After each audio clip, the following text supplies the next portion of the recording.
Hello, this is a quick fix on how you can fix the immigration from download error. It's pretty straightforward. So I had this error, what happened to me.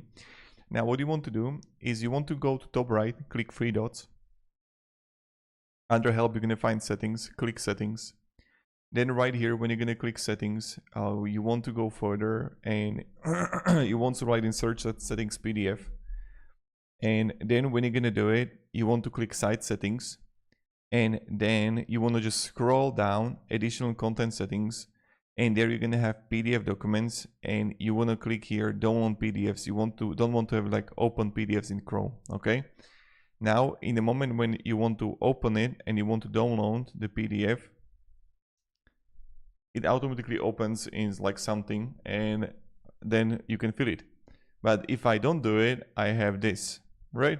So I hope this video provided a little bit of value on how you can actually fix this issue. It's pretty straightforward. So if this video helped you, write down below in the comments, like this video, subscribe, you know how it works as kind of like the thankfulness. So thank you very much for watching and have a great day and goodbye.